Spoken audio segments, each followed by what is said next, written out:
آج ضرورت اس بات کی ہے کہ سب سے پہلے ہمارے قائدین عمائدین، ہمارے لیڈران، ہمارے علماء کرام ہمیں پرامن احتجاج کی کال دیں، ہمیں پرامن احتجاج کرنے کی ترغیب دیں، جس کی آئین بھی ہمیں اجازت دیتا ہے۔ قانون اور آئین کے دائرے میں رہ کر ہمیں پرامن احتجاج کرنے کی ترغیب دیں، ہمیں اپنے گھروں سے باہر نکالیں۔ بسم اللہ الرحمن الرحیم، الحمد للہ وحدہ والصلاة والسلام على من لا نبی بعدہ،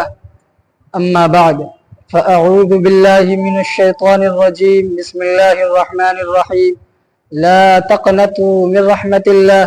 ان اللہ یغفر الذنوب جميعا انه هو الغفور الرحیم۔ عن ثوبان رضی اللہ عنہ قال قال رسول اللہ صلی اللہ علیہ وسلم يوشك الأمم أن تداعى عليكم كما تداعى الأكلة إلى قصعتها، فقال قائل يا رسول الله ومن قلة نحن يومئذ؟ قال بل أنتم يومئذ كثير ولكنكم غثاء كغثاء السيل، ولينزعن الله من صدور عدوكم المهابة منكم وليقذفن الله في قلوبكم الوهن، فقال قائل يا رسول الله وما الوهن؟ قال حب الدنيا وكراهية الموت، صدق الله العظيم وصدق رسوله النبي الكريم۔ رب اشرح لي صدري ويسر لي أمري واحلل عقدة من لساني يفقهوا قولي۔ میرے محترم سامعین کرام، آج میں آپ حضرات کے سامنے یہ عرض کرنا چاہتا ہوں کہ اسلام کا جو نظام ہے وہ بہت ہی خوبصورت نظام ہے، اور اسلام کے جو قوانین ہیں وہ بہت ہی معتدل ہیں، متوازن ہیں، بہترین ہیں، خوبصورت ہیں، حسین ہیں۔ اس لیے ان کی باریکیوں کو سمجھیے اور ان کی حکمتوں کو سمجھنے کی کوشش کیجیے، اور اپنے دلوں میں اس بات کو بھی جگہ دیجیے کہ اس وقت ہمارے ملک کے حالات اچھے نہیں ہیں، بد سے بدتر ہوتے جا رہے ہیں۔ اسلامی شریعت پر مسلسل یلغار کی جا رہی ہے، اللہ کی شریعت میں تبدیلی کی بات علی الاعلان کہی جا رہی ہے، فسادات روز بروز بڑھتے جا رہے ہیں، بدامنی روز بروز بڑھتی جا رہی ہے، معاب لنچنگ اور ہجومی تشدد کے واقعات روز بروز بڑھتے جا رہے ہیں۔ ہمارے ہنستا کھیلتا ملک کو شر و فساد کی طرف لے جایا جا رہا ہے، ہمارے قتل و خون کا بازار گرم کیا جا رہا ہے، ہمارے مدارس اور ہماری مساجد پر مسلسل یلغار کی جا رہی ہے، ہماری مساجد اور ہمارے مدارس کو بلڈوز کیا جا رہا ہے۔ آئے دن مدارس و مساجد اور مکاتب کو بلڈوز کرنے کی خبریں اور ان کو منہدم کرنے کی خبریں چلائی جا رہی ہیں، بلکہ ہمارے مدارس کو اور مساجد کو منہدم بھی کیا جا رہا ہے۔ یہ سارے حالات مسلمانوں کو توڑنے کے لیے نہیں بلکہ مسلمانوں کو جوڑنے کے لیے، مسلمانوں کو جوڑ کر طاقتور بنانے کے لیے آیا کرتے ہیں۔ یہ سارے حالات مسلمانوں کو جوڑ کر بہادر بنانے کے لیے آیا کرتے ہیں۔ یہ سارے حالات مسلمانوں کو زندہ قوم بنانے کے لیے آیا کرتے ہیں۔ یہ سارے حالات مسلمانوں کے مردہ ضمیروں کو زندہ کرنے کے لیے آیا کرتے ہیں۔ کفار و مشرکین اور یہود و نصارہ حالات سے، مصائب سے، مشکلات سے گھبرا کر میدان سے راہ فرار اختیار کر لیتے ہیں، میدان سے بھاگ جاتے ہیں، لیکن حقیقی مسلمان، حقیقی ایمان والے ان حالات کے سامنے ڈٹ کر کھڑے ہو کر اللہ سے مدد کی فریاد کرتے ہیں۔ زندہ قومیں ہمیشہ تدبیریں اختیار کیا کرتی ہیں اور مردہ قومیں صرف شکوہ اور شکایت کیا کرتی ہیں۔ اس لیے میں آج تمام ہندوستانی مسلمانوں سے یہ عرض کرنا چاہتا ہوں کہ اے میرے مسلمان بھائیوں، آج حسد کی راہوں پر نہیں، بغض و عداوت کی راہوں پر نہیں، دشمنی کی راہوں پر نہیں، بلکہ مقابلہ اور کمپٹیشن کی راہوں پر چلنا سیکھیں، اور اس بات کو یاد رکھیں کہ جس بچے کے ماں باپ، جس بچے کے والدین اس کو اپنی گود سے نہ اتاریں تو پھر وہ بچہ 10 سال میں بھی چلنا نہیں سیکھتا۔ بعض اپنے پرندوں کو پہاڑوں سے گراتا ہے، تاکہ وہ اڑ کر اپنا شکار کرنا سیکھ لے۔ زندہ قومیں ہمیشہ تدبیریں اختیار کیا کرتی ہیں۔ آج جو ہمارے اوپر یہ حالات آئے ہوئے ہیں، آج جو ہمارے اوپر یہ مصائب کے پہاڑ اور ظلم و ستم کے پہاڑ توڑے جا رہے ہیں، یہ حالات اللہ تبارک و تعالی کی طرف سے آئے ہوئے ہیں ہمیں زندہ قوم بنانے کے لیے، ہمیں بہادر بنانے کے لیے، تاکہ ہم اپنی زندگیوں کا ثبوت دے سکیں، ہم اپنے زندہ دلوں کا ثبوت دے سکیں۔ زندہ قومیں ہمیشہ پرواز کیا کرتی ہیں۔ اگر کبوتر کے پر کو قتل دیا جائے تو پھر بلی بھی اس کا شکار کر لیا کرتی ہے، لیکن اگر کبوتر کے پر درست ہوں، پرندے کے پر درست ہوں، تو پھر اسے شیر کی بھی اوقات پکڑنے کی نہیں ہوا کرتی۔ پرندوں تو اپنے پروں کے حوصلے سے اڑتے ہیں، لیکن مومن اللہ کے فضل سے، اللہ کی نصرت سے، اللہ کی مدد سے چلا کرتے ہیں۔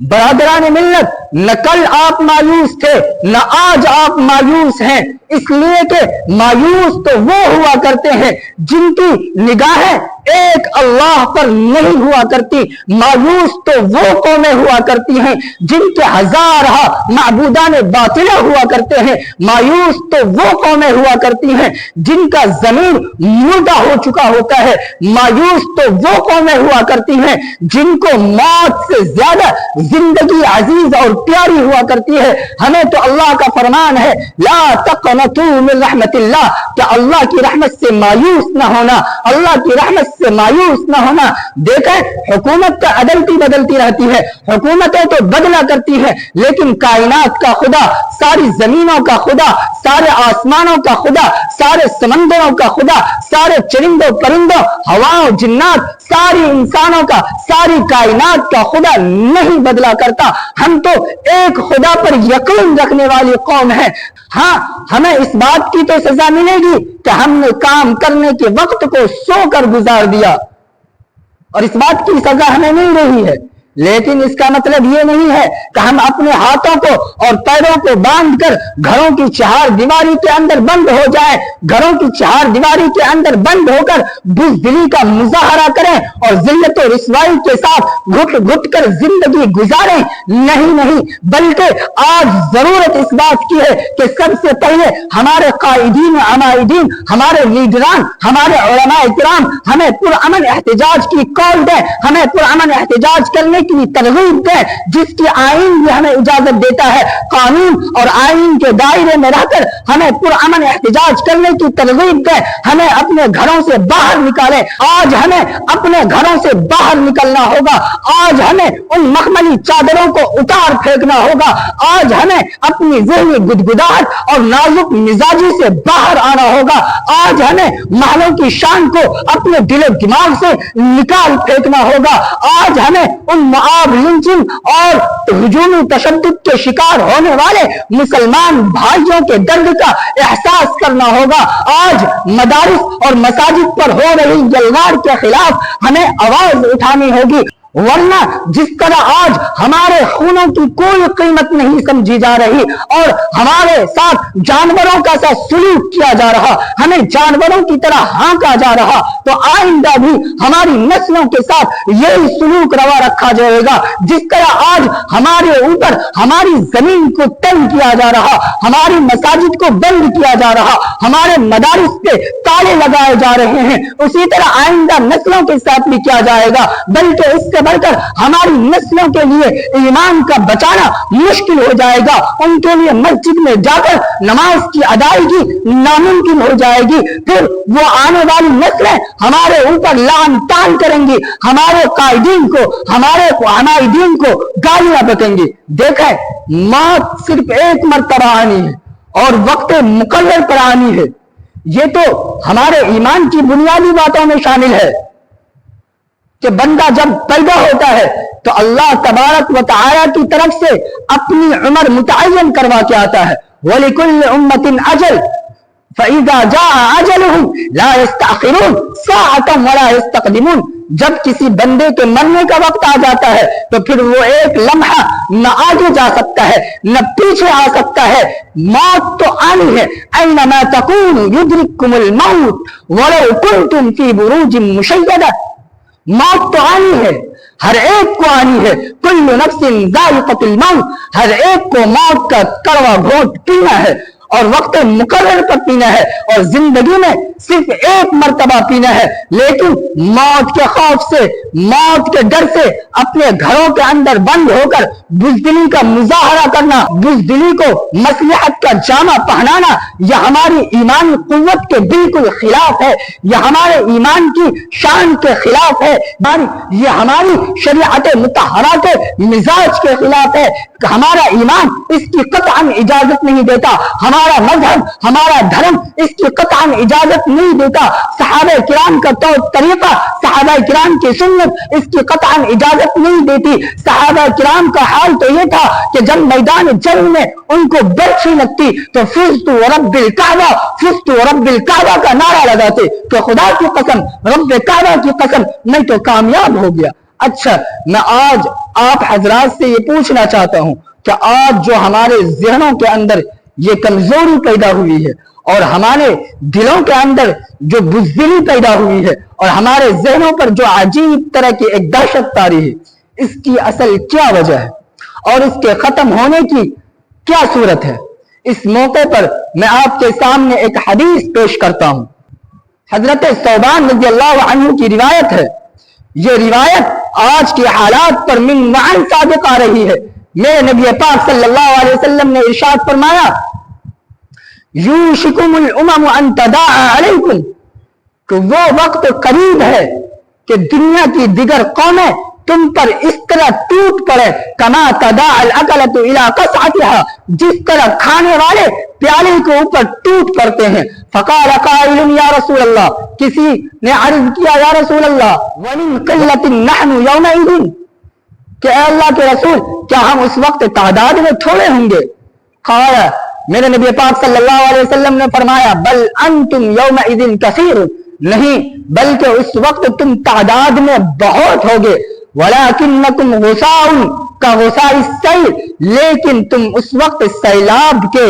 جھاگ کی طرح بے وقعت اور ذلیل ہوگے۔ وَلَيَنزَعَنَّ اللَّهُ من صدور عدوکم المحابۃ منکم، اللہ تبارک و تعالی تمہارے دشمنوں کے سینوں سے، تمہارے دشمنوں کے دلوں سے تمہارا رعب، تمہارا خوف نکال دے گا۔ فی قلوبکم الوہن، اور اللہ تبارک و تعالی تمہارے دلوں کے اندر وہن ڈال دے گا۔ فقال قائل یا رسول اللہ، کسی نے عرض کیا یا رسول اللہ وما الوہن، وہن کیا چیز ہے؟ میرے نبی پاک صلی اللہ علیہ وسلم نے فرمایا، حب الدنیا وکراہیت الموت، موت کی ناپسندیدگی اور دنیا کی الفت و محبت۔ یہ پیش گوئی آپ صلی اللہ علیہ وسلم اس وقت فرما رہے ہیں جس وقت صحابہ کرام کی شان و شوکت تھی، ان کا رعب تھا، چہار دانگ عالم میں ان کا دبدبہ تھا۔ ان کے دبدبے کے عالم کا اندازہ اس بات سے لگائیے کہ ایک مہینے کے مسافت پر رہنے والے کفار و مشرکین اور یہود و نصارہ صحابہ کرام کا نام سن کر، صحابہ کرام کا تذکرہ سن کر لرز اٹھتے تھے، ان کے دلوں میں رعب بھر جاتا تھا، رعب بیٹھ جاتا تھا، ان کے دلوں کے اندر وحشت طاری ہو جاتی تھی۔ اسی وجہ سے صحابہ کرام رضوان اللہ علیہ اجمعین کو آپ صلی اللہ علیہ وسلم کا یہ ارشاد سن کر بڑا تعجب ہوا۔ کہنے لگے یا رسول اللہ ومن قلۃ نحن یومئذ، کیا ہم اس وقت تعداد کے اعتبار سے تھوڑے ہوں گے؟ آپ صلی اللہ علیہ وسلم نے فرمایا، نہیں، تم اس وقت تعداد میں بہت ہوگے، لیکن اس وقت تمہاری حیثیت اور تمہاری وقعت وہ ہوگی جو سیلاب کے زمانے میں پانی کی سطح پر بہنے والے کوڑا کرکٹ اور جھاڑ و جھنکار اور خس و خاشاک کی ہوا کرتی ہیں، جن کی نہ کوئی قدر و قیمت ہوتی ہے، جن کے اندر نہ کوئی طاقت و قوت ہوتی ہے۔ پانی کا بہاؤ ادھر اسے جدھر چاہتا ہے لے جاتا ہے، کہیں اونچی جگہ آئی تو وہاں رک گئے اور کہیں نشیب آیا تو نیچے گر گئے۔ بالکل اسی طرح تم بھی بے وقعت اور ذلیل ہو جاؤ گے۔ مزید بڑا آپ صلی اللہ علیہ وسلم نے ارشاد فرمایا کہ اللہ تبارک و تعالی تمہارے دشمنوں کے دلوں سے تمہارا رعب نکال دے گا اور تمہارے دلوں کے اندر کمزوری پیدا کر دے گا۔ صحابہ کرام نے عرض کیا یا رسول اللہ، اس کمزوری کی اور اس بزدلی کے پیدا ہونے کی اصل کیا وجہ ہے؟ تو میرے نبی پاک صلی اللہ علیہ وسلم نے فرمایا، اس کی دو وجہ ہیں، اس کے دو اسباب ہیں۔ دنیا کی محبت و الفت تمہارے دلوں کے اندر بیٹھ جائے گی، مال کی محبت، تجارت، کاروبار کی محبت، پیسے کی محبت تمہارے دلوں کے اندر بیٹھ جائے گی، پھر تمہارے اندر حلال حرام کی تمیز بھی نہیں ہوگی۔ اور نمبر دو، موت کا خوف تمہارے دلوں کے اندر بیٹھ جائے گا۔ اب ظاہر سی بات ہے کہ جو اسباب بزدلی کو پیدا کرنے والے ہیں، جو اسباب ہمارے دلوں کو کمزور کرنے والے ہیں، ان کا ایک ہی علاج ہے کہ ان کو ختم کرنے کی کوشش کی جائے، ان کو مٹانے کی کوشش کی جائے، اور اس کا واحد حل ہے کہ ہمیں اللہ تبارک و تعالی سے اپنا تعلق مضبوط بنانا ہوگا، اور اپنے افکار کو، اپنے خیالات کو، اپنے عقائد کو، اور اپنے نظریات کو، اور اپنے طور طریقے کو، اپنی روش و افکار کو غیروں کے طور طریقے سے، یہود و نصارہ اور مشرکین اور کفار کے طور طریقے سے اور کفار کے اثرات سے محفوظ رکھنا ہوگا۔ اللہ تبارک و تعالیٰ سے دعا کریں کہ اللہ تبارک و تعالیٰ ہمیں بھی اپنی ذات سے تعلق مضبوط قائم کرنے کی توفیق عطا فرمائے۔ پھر آخر میں جاتے جاتے یہی کہوں گا کہ موت آئے تو عزت کے ساتھ آئے، اس لیے کہ عزت کی 1 منٹ کی زندگی ذلت کی 100 سالہ زندگی سے 1000 درجہ افضل اور بہتر ہے۔ لیکن بزدلی اور کمزوری کو اپنے دلوں میں بٹھا کر گھر کی 4 دیواری کے اندر بیٹھ جانا، یا اپنے آپ کو دوسروں کے حوالے کر دینا، یا اپنے آپ کو دوسروں کے سپرد کر دینا، یہ ہمارے ایمان کی شان کے خلاف ہے، یہ ہماری غیرت کے خلاف ہے، یہ ہماری شریعت کے خلاف ہے، یہ صحابہ کرام کے طور طریقے کے خلاف ہے۔ اللہ تبارک و تعالی ہم سب کو دین کا صحیح فہم اور دین کی صحیح سمجھ عطا فرمائے، آمین۔ وما علینا الا البلاغ۔